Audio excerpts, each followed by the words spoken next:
I was 35 and I was done.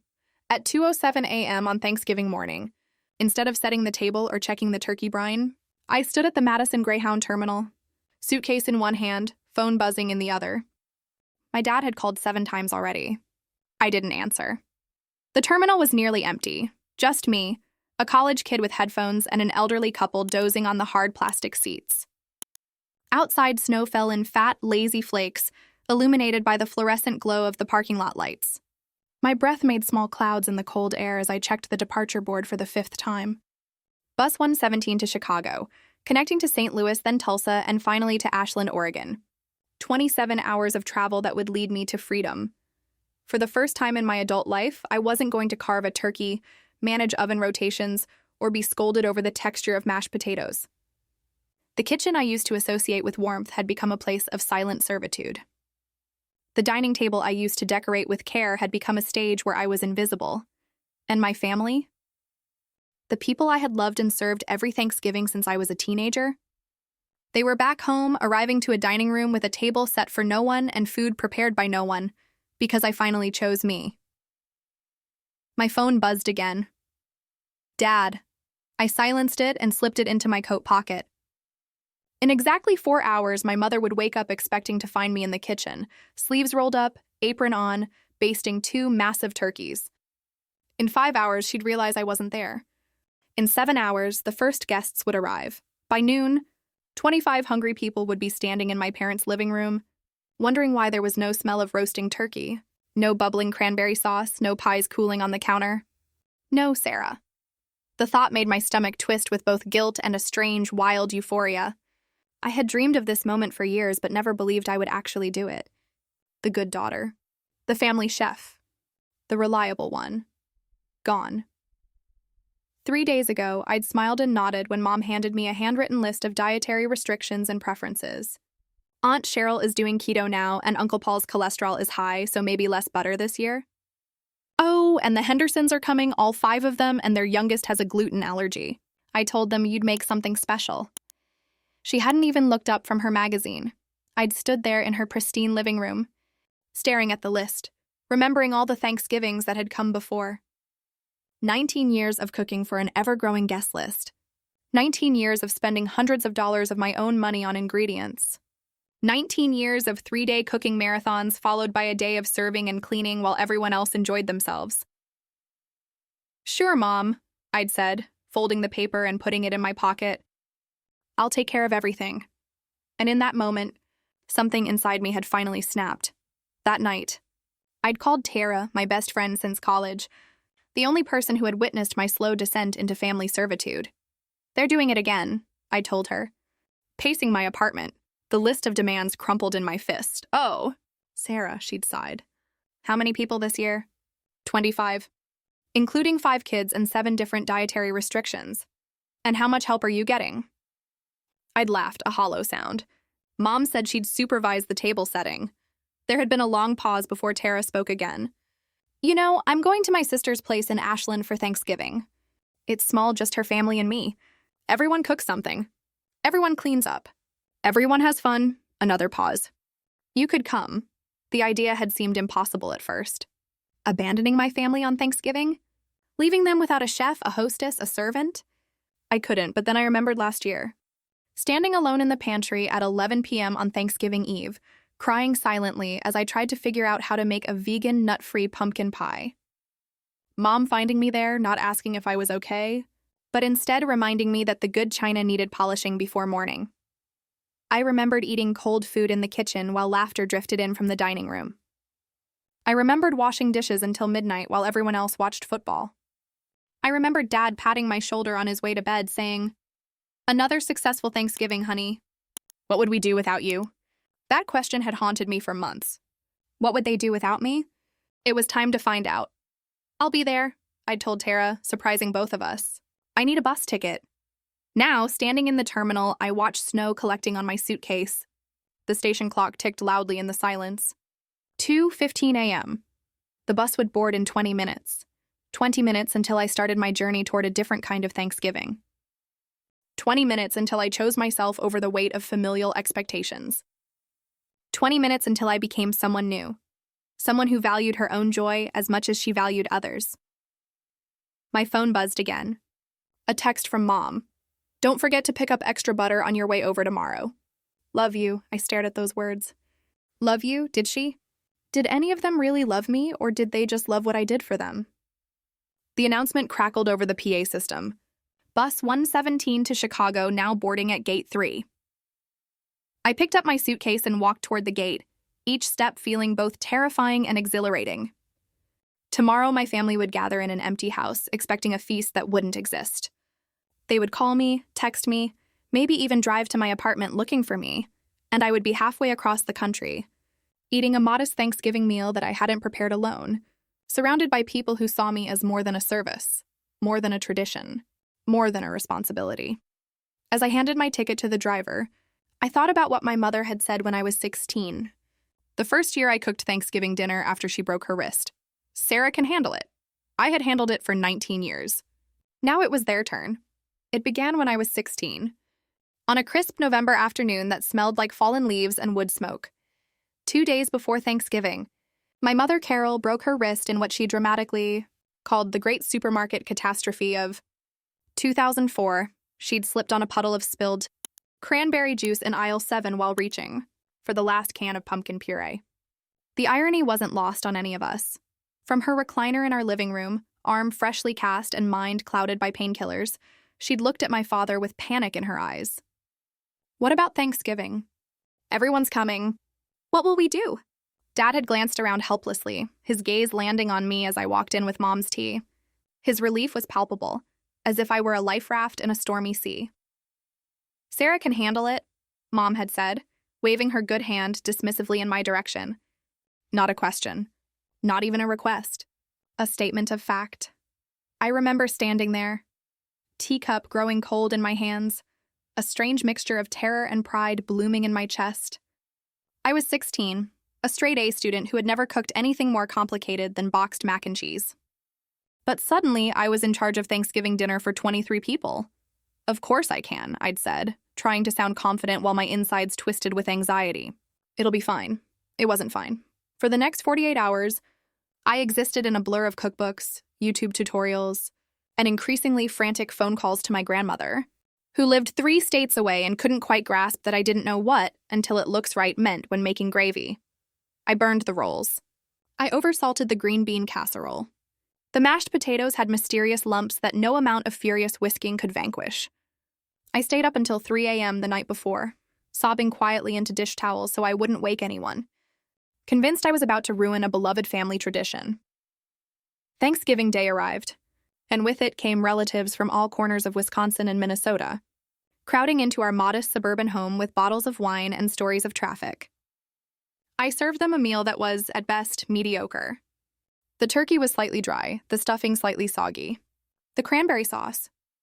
The only thing I'd managed to get perfectly right was forgotten in the refrigerator until dessert. But something strange happened. They loved it. Or at least they said they did.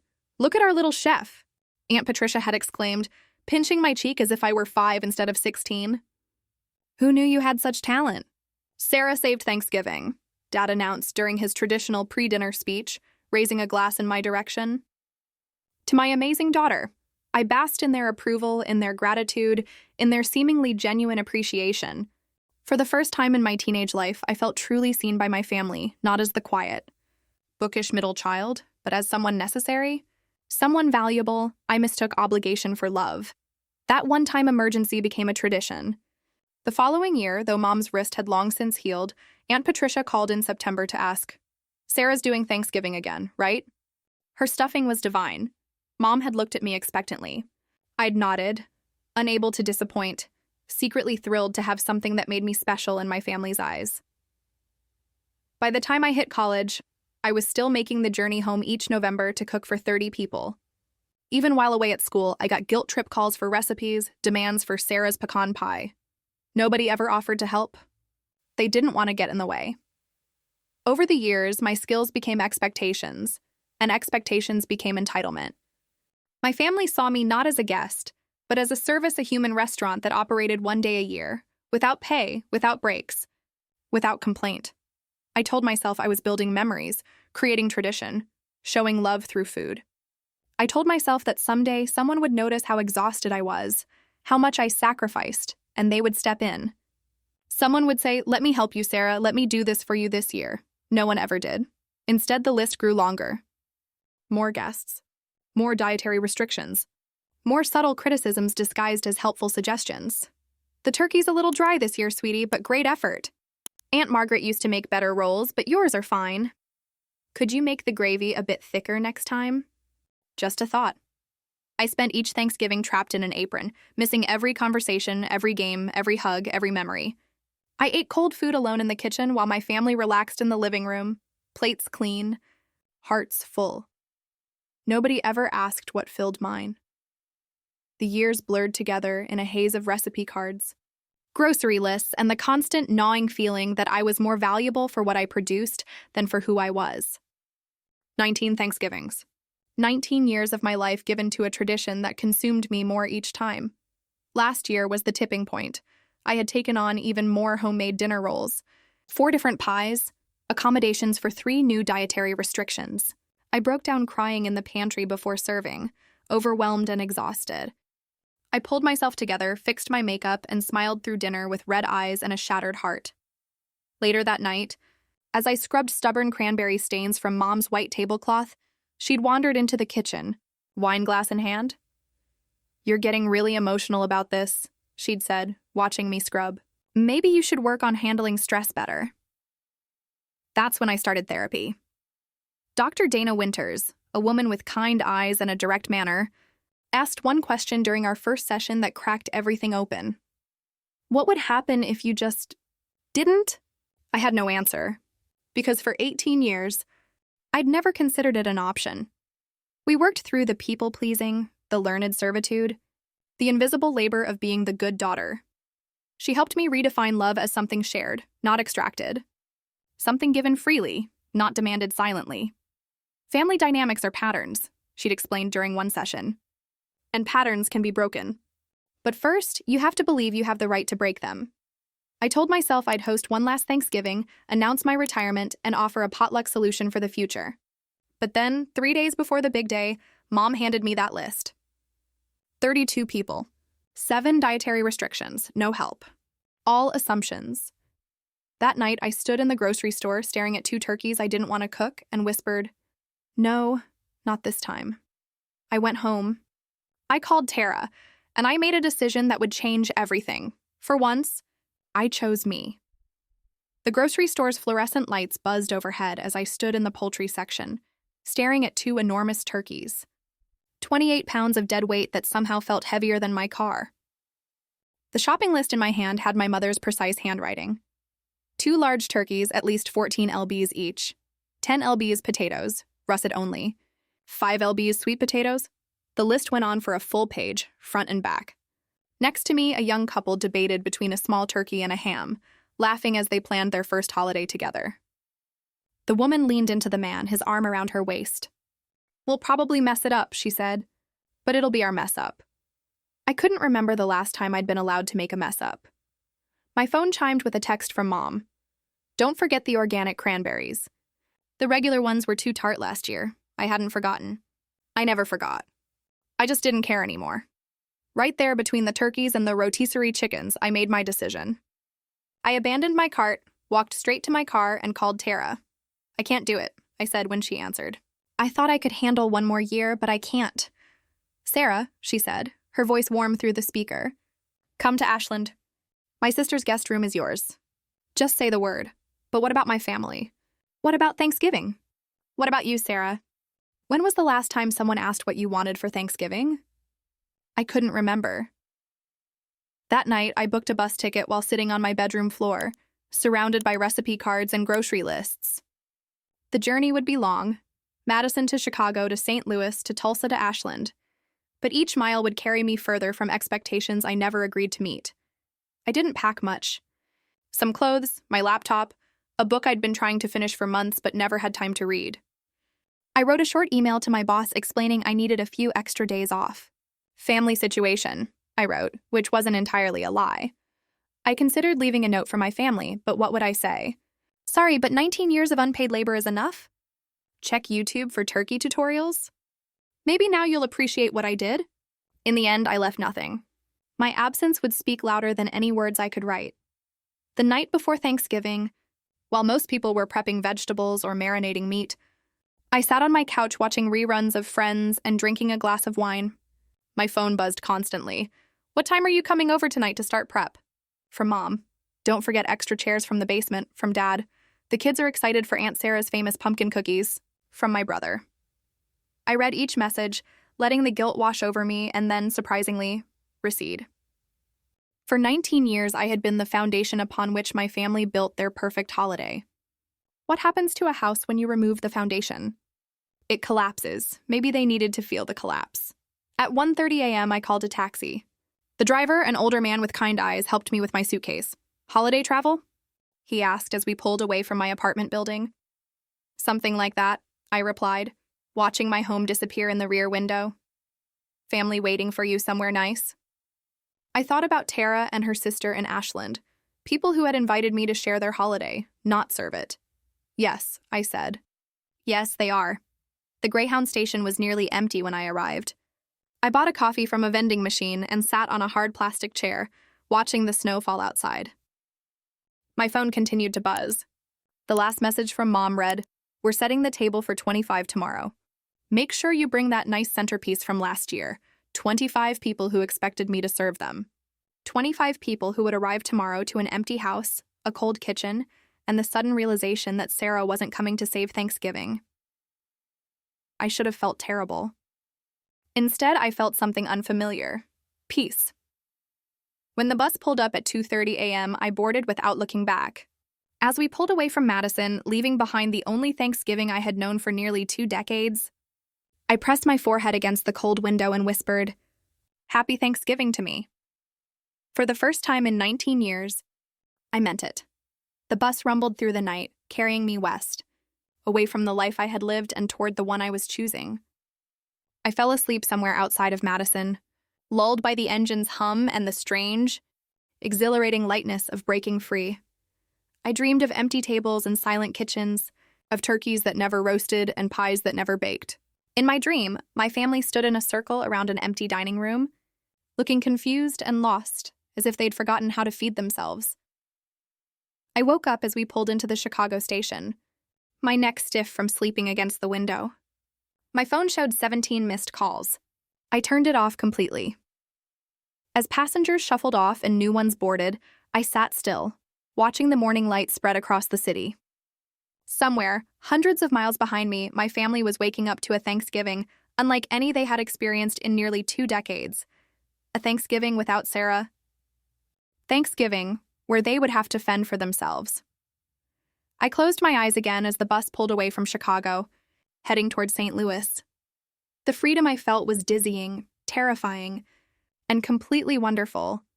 I was done being the family kitchen slave. I was done being taken for granted. I was done mistaking obligation for love.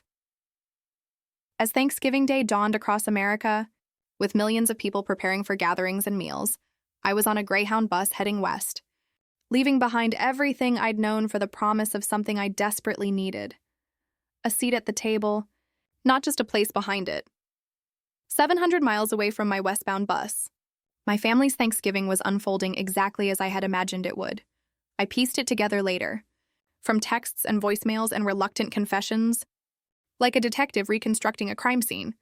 But I knew the broad strokes even before they told me, because I knew my family. I had spent 19 years studying their patterns, their reactions, their expectations. Here's what happened after I disappeared. Mom woke up at 6:30 a.m., as she always did on Thanksgiving.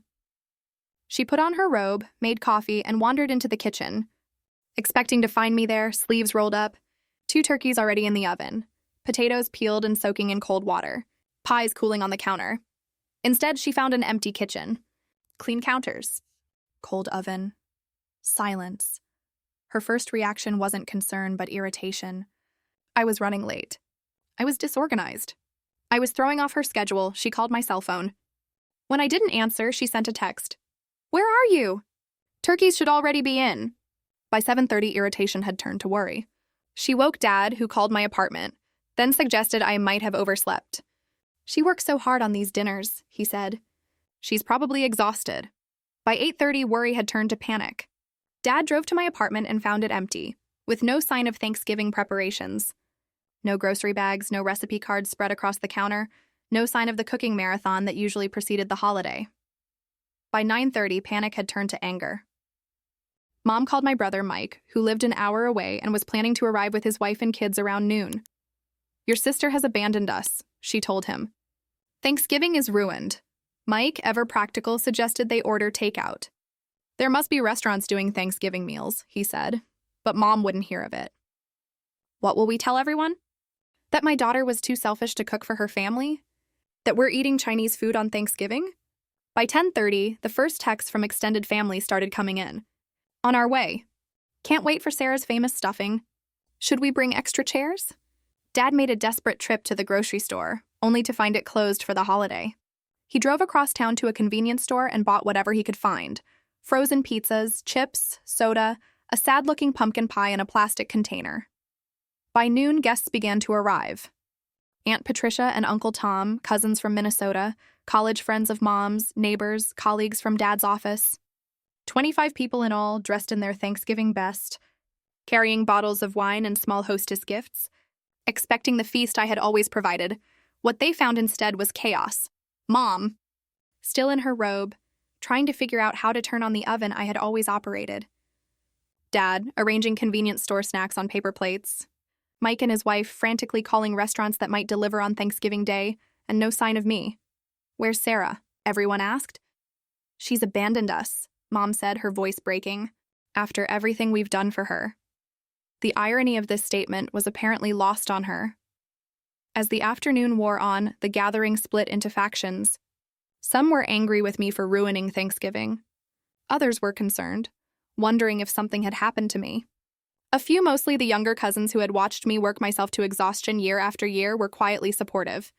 "Good for her," my cousin Emma texted me later.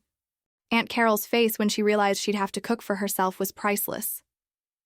By evening, what should have been a perfect Thanksgiving dinner had devolved into a potluck of delivered pizzas, microwave meals, and whatever could be cobbled together from my parents' pantry. The formal dining table remained unused, the good china stayed in the cabinet, and the family ate wherever they could find a seat on couches. On stairs, on the floor. It was, by all accounts, a disaster. But something unexpected happened amid the chaos. People really talked not just about the weather or football or politics, but about me. About what I had done all these years.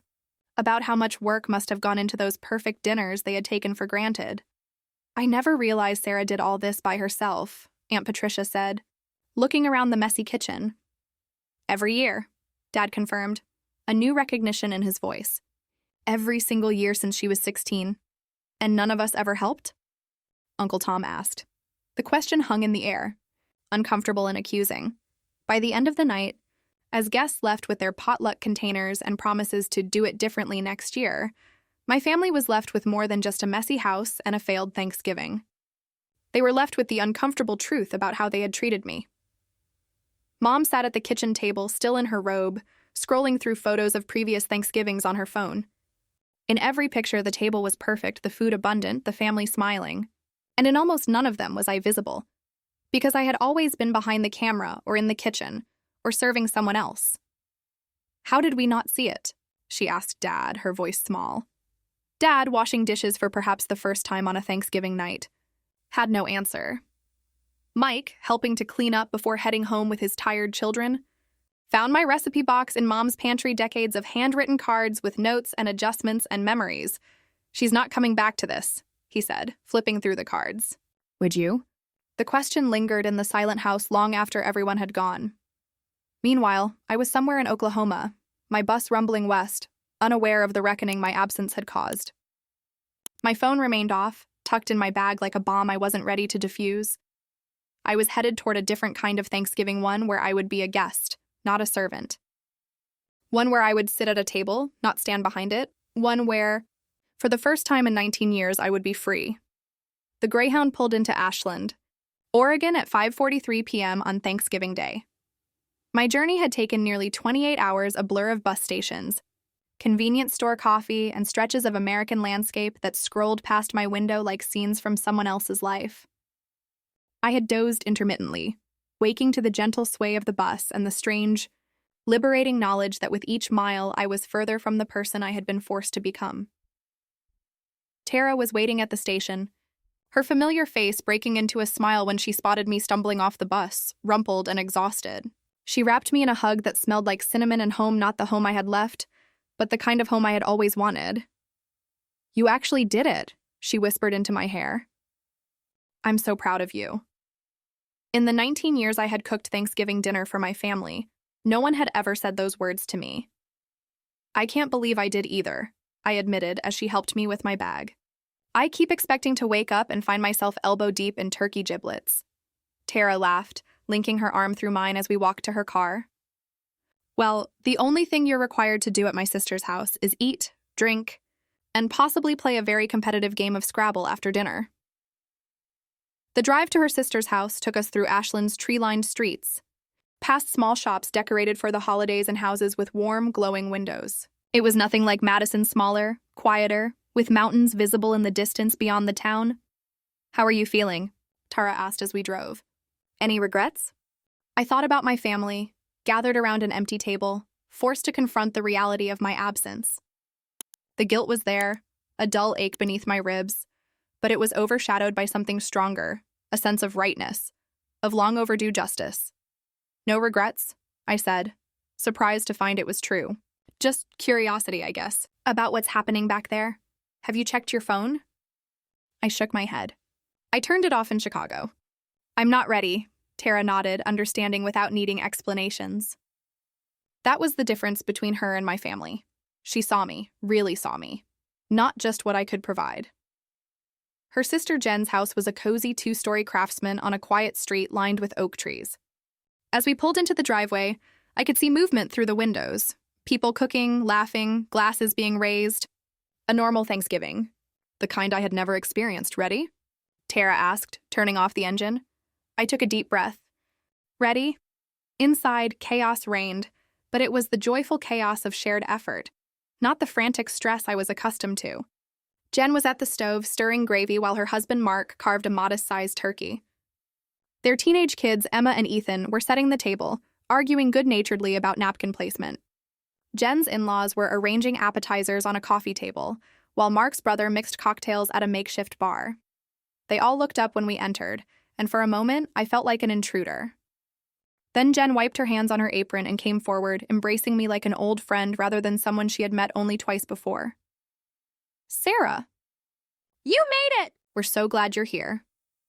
"I brought wine," I said awkwardly, holding out the bottle I had purchased at a shop near the bus station. "I hope that's okay." "It's perfect," Jen assured me. "Mark, open this for Sarah. She's had a hell of a journey." What followed was unlike any Thanksgiving I had ever known. I was seated at the table, not standing behind it. A plate of food was placed before me, not served by me. When I offered to help with the gravy, Jen shooed me away with a laugh. "You're our guest," she said. "Besides, Tara told me what you've been through. Consider this your Thanksgiving retirement party." We ate at a table that was beautifully but imperfectly set. The turkey was slightly overcooked on one side. The mashed potatoes had a few lumps. The cranberry sauce came from a can. And yet, it was the most delicious meal I had ever tasted, seasoned with conversation and laughter and the novel experience of being a participant rather than a provider. After dinner, everyone helped clear the table. No one disappeared to watch football while a single person washed 25 settings of fine china. No one criticized the meal or made passive-aggressive comments about how it could have been better. Instead, there was gratitude, genuine gratitude expressed not just in the perfunctory "thanks for cooking," but in the shared experience of the meal itself. Later, sprawled across Jen's living room with full stomachs and wine-softened smiles, we played board games and shared stories. I found myself talking about my bus journey, about the strange freedom of leaving everything behind, about the weight that had lifted from my shoulders with each mile. "I've never just left before," I admitted. "I've always been the responsible one, the reliable one, the one who makes sure everyone else is taken care of. And who takes care of you?" Mark's father asked, his eyes kind but piercing. The question hung in the air, unanswerable. No one had taken care of me, Not for 19 years. As the evening wound down, I helped Jen pack leftovers into containers, an activity I had always done alone in my parents' kitchen, long after everyone else had gone to bed. "Thank you," I said suddenly, overwhelmed by the contrast between this Thanksgiving and all the others. "For including me. For showing me what it's supposed to be like." Jen squeezed my shoulder. "Family isn't supposed to be a one-way street, Sarah. It's about everyone giving what they can and taking what they need. Balance.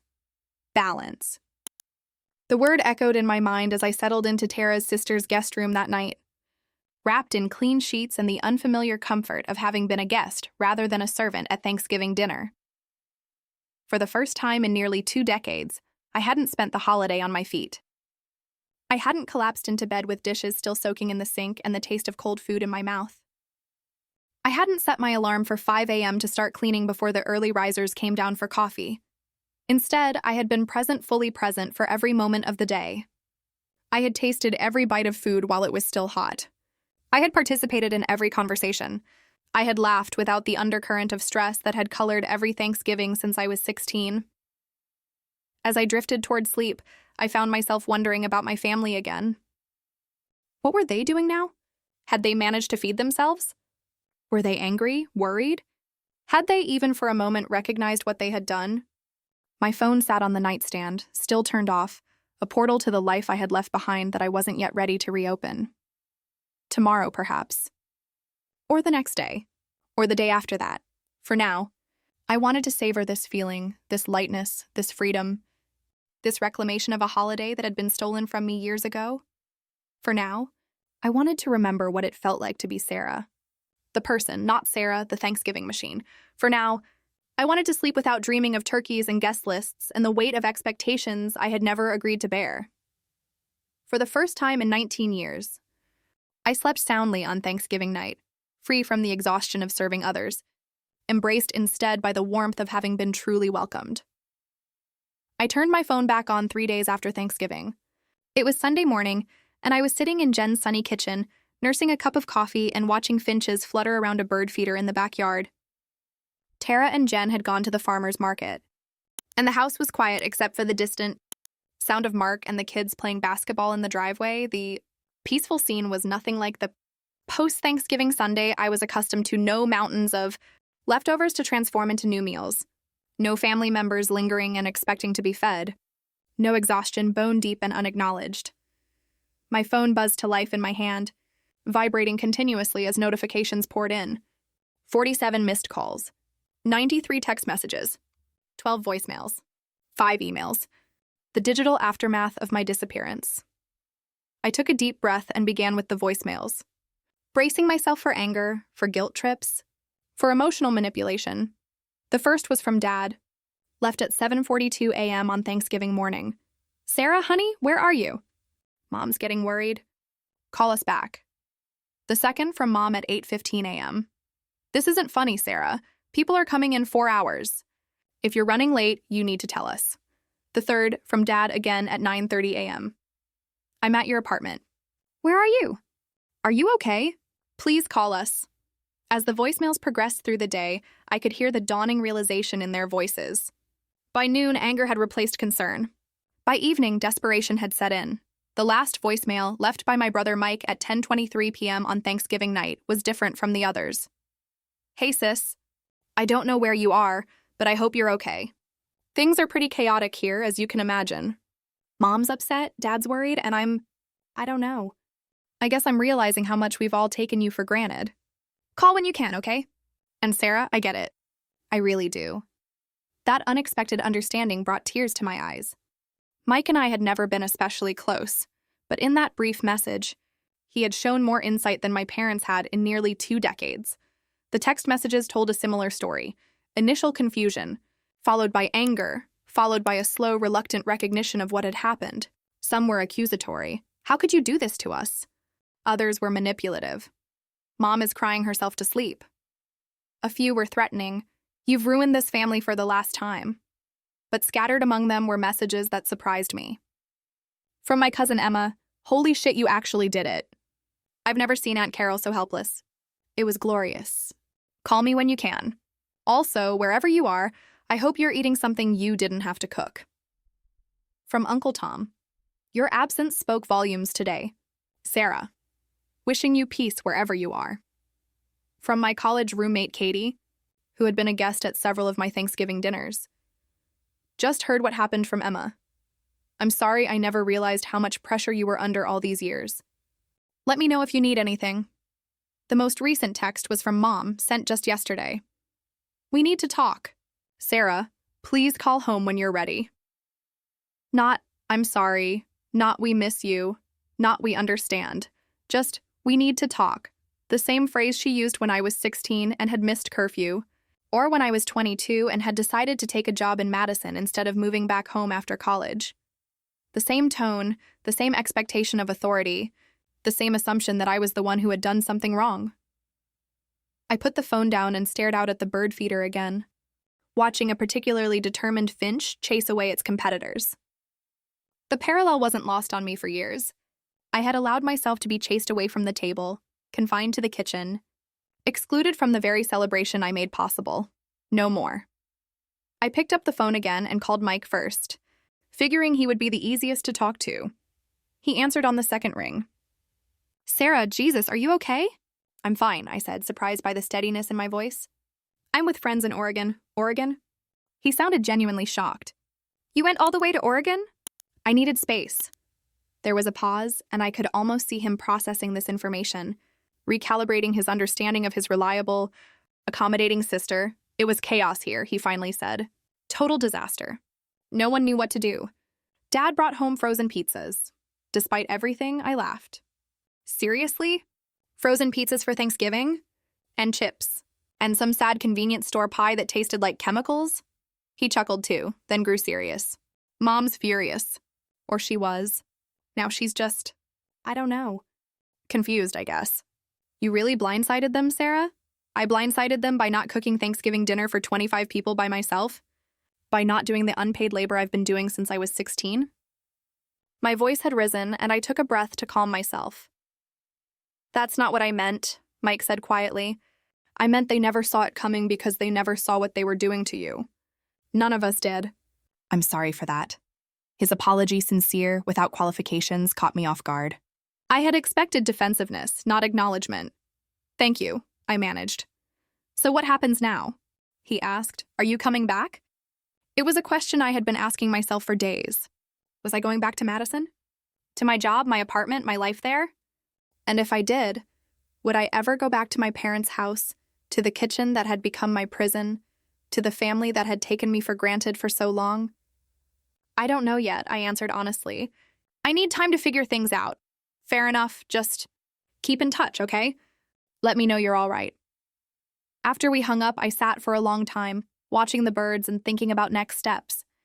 Calling Mike had been easier than I expected. Calling Mom and Dad would be harder. But for the first time in 19 years, I wasn't in a rush. I didn't have a schedule to keep, a meal to prepare, a family to serve. I had time to breathe, to think, to decide what I wanted my life to look like going forward. The kitchen timer dinged, startling me from my thoughts. I had set it earlier for the muffins I was baking, not because anyone had asked me to, but because I wanted to. Because baking, when it was a choice and not an obligation, was still something I loved. As I pulled the perfectly golden muffins from the oven, I realized something important. I didn't hate cooking. I didn't even hate cooking for others. What I hated was being expected to do it, being taken for granted, being valued only for what I produced and not for who I was. I arranged the muffins on a plate, admiring their simple perfection. Later, when Tara and Jen returned, I would offer them still warm muffins and accept their thanks with grace, not dismissal. I would sit with them and enjoy the fruits of my labor, not serve them and retreat to clean the kitchen alone. It was a small thing, perhaps, but it felt like the beginning of something new. A life where giving was a choice, not a sentence, and where my worth wasn't measured in perfectly roasted turkeys and flawless pumpkin pies. Outside, the finches continued their dance around the feeder. Inside, in a kitchen that wasn't mine, surrounded by people who saw me as a person and not a service, I began to imagine a future where Thanksgiving was just a day, not a burden. A future where I had a seat at the table, wherever that table might be. A week after Thanksgiving, I finally called my parents. I was sitting on the porch of Jen's house, wrapped in a borrowed sweater against the Oregon chill, watching the mountains fade into twilight. My flight back to Madison was booked for the following morning, a decision I had made after days of soul-searching and long talks with Tara. I wasn't running away permanently. I was going back to face what I had left behind, but on my own terms. My mother answered on the first ring as if she'd been sitting by the phone waiting for my call. "Sarah?" Her voice was a mixture of relief and lingering anger. "Where have you been?" "Hello, Mom," I said, keeping my voice steady. "I'm in Oregon. I'm safe. I'll be coming home tomorrow." "Oregon?" She sounded bewildered, as if I had said I was on the moon. "What are you doing in Oregon?" "I needed space. I needed to not cook Thanksgiving dinner for 25 people by myself for the 19th year in a row." There was a long pause. I could almost hear her searching for the right response, something that would maintain her authority while acknowledging my rebellion just enough to bring me back into the fold. "We were worried sick," she finally said. "Your father went to your apartment." "We almost called the police. I'm 35 years old. Mom, I'm allowed to go where I want without reporting to you." Another pause. Longer this time. "Your father wants to talk to you," she said. And before I could respond, Dad was on the line. "Sarah? Honey, are you okay?" His genuine concern made my throat tighten. Of my two parents, Dad had always been the gentler one, though his passivity had allowed Mom's expectations to become law in our family. "I'm okay, Dad. I'm sorry I worried you." "What happened? Why did you leave like that?" I took a deep breath. I couldn't do it anymore. The cooking, the serving, the cleaning, the criticism, being treated like the family's personal chef instead of a daughter, a sister, a guest at my own family's Thanksgiving. "But you've always done it," he said, sounding genuinely confused. "Since your mother broke her wrist that year, you've always been so good at it." "Being good at something doesn't mean I want to do it forever, Dad, especially not alone, without help, without appreciation." "We appreciate you," he protested. "Do you? When was the last time any of you helped me? When was the last time someone else got up early to put the turkey in or stayed late to clean up? When was the last time anyone asked me if I was enjoying myself or if I wanted a break?" The silence that followed told me everything I needed to know. "I'll be back in Madison tomorrow," I said more gently. "We can talk more then." "Your mother wants us to have a family dinner on Sunday," Dad said cautiously. "To discuss things, of course she did." Mom's solution to any family crisis was to gather everyone around a table inevitably set by me, with food prepared by me and cleared by me. "I'll come," I said, "but I won't be cooking. And we're meeting at a restaurant, not at the house." Dad's surprised intake of breath was audible. "I'll tell your mother." After we hung up, I sat watching the stars appear one by one in the darkening sky. Tomorrow I would return to my regular life, my apartment, my job, my city.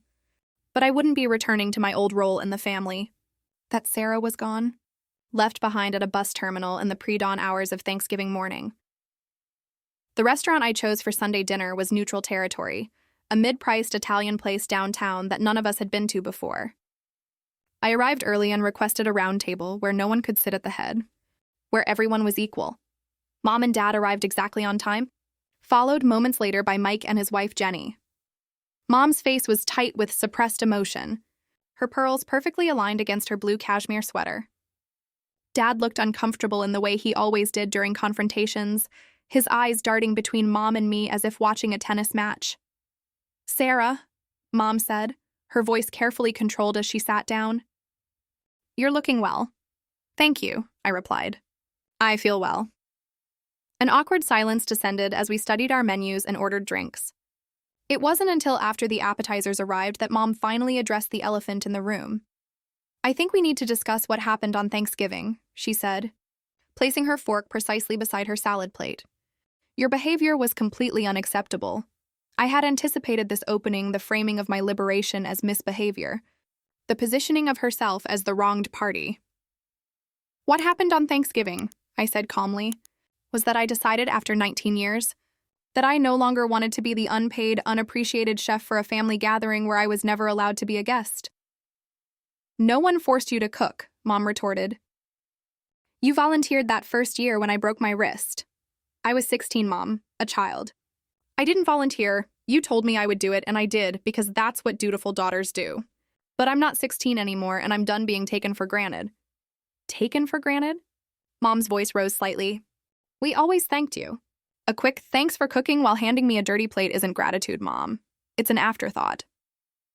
Mike, who had been silently watching this exchange, finally spoke up. She's right, Mom. We all took advantage of Sarah. Year after year, holiday after holiday, we expected her to do everything while we just showed up and ate. Mom turned to him, betrayal written across her face. That's not true. We appreciated everything Sarah did. Did we? Mike pressed. Did we help with the shopping? The cooking? The cleaning? Did we ever offer to host instead? Did we ever even ask her if she wanted to keep doing it? Mom's mouth opened and closed wordlessly. Dad, who had been studying his breadstick with intense concentration, finally looked up. I never thought about it, he admitted quietly. I just assumed, because you seem to enjoy cooking, that you wanted to do it all. I do enjoy cooking, I said, softening my tone. When it's a choice. When it's shared. When it's appreciated not just with words but with actions. What I don't enjoy is being expected to serve everyone else while missing out on the holiday myself. What I don't enjoy is criticism disguised as helpful suggestions.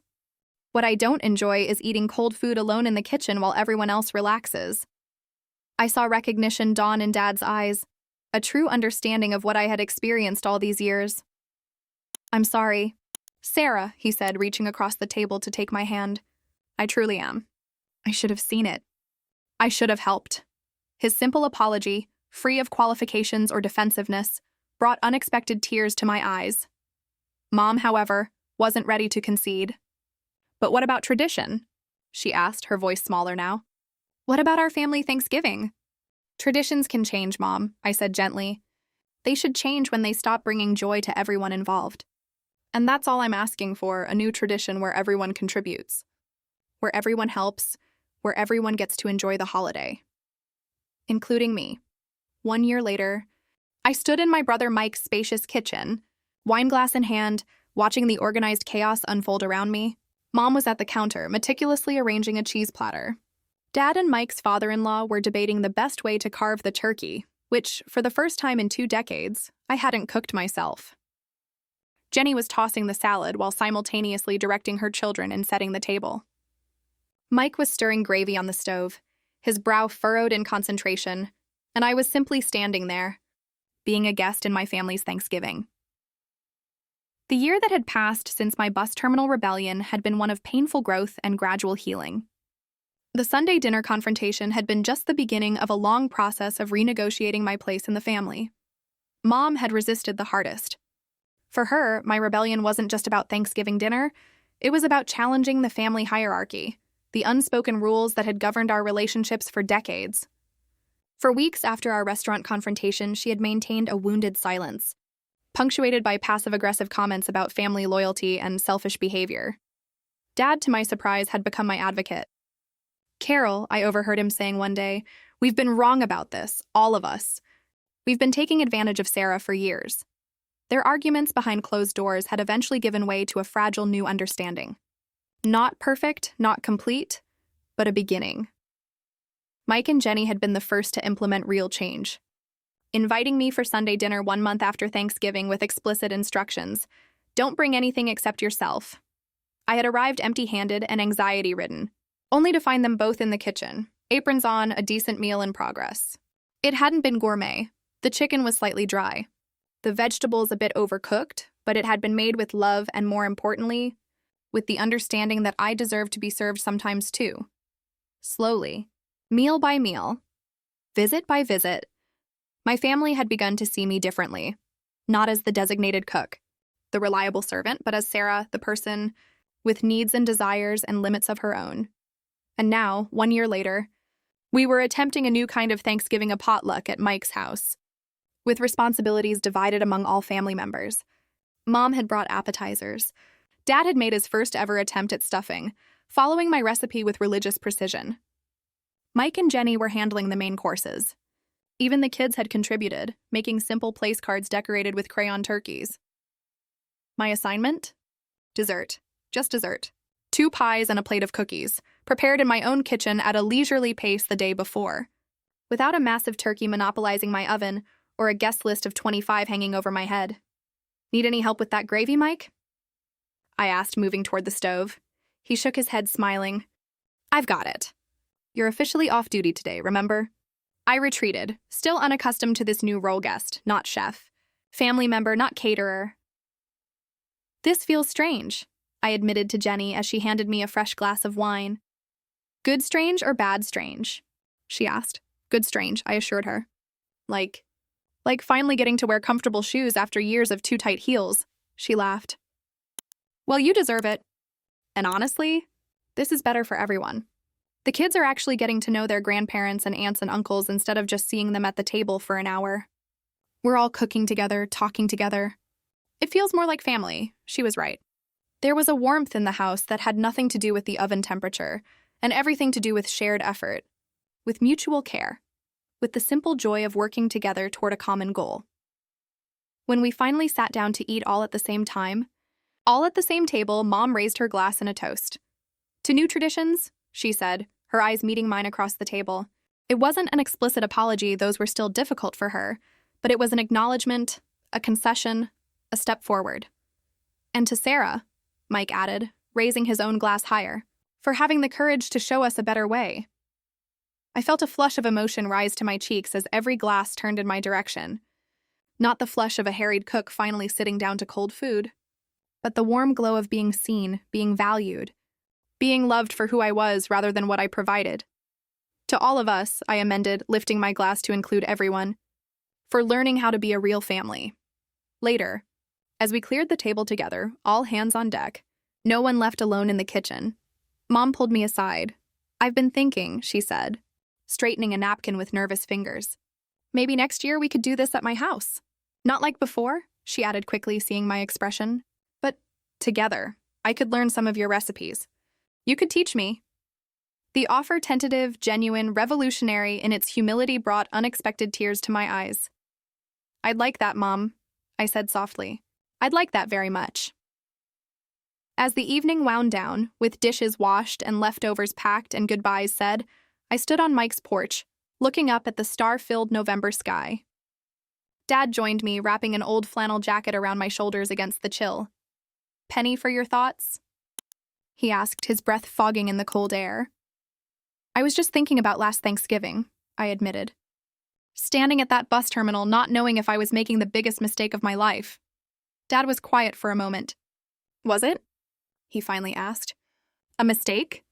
I considered the question seriously, thinking about all that had happened in the year since my rebellion. The difficult conversations, the fragile new boundaries, the gradual, imperfect shift in how my family saw me and how I saw myself.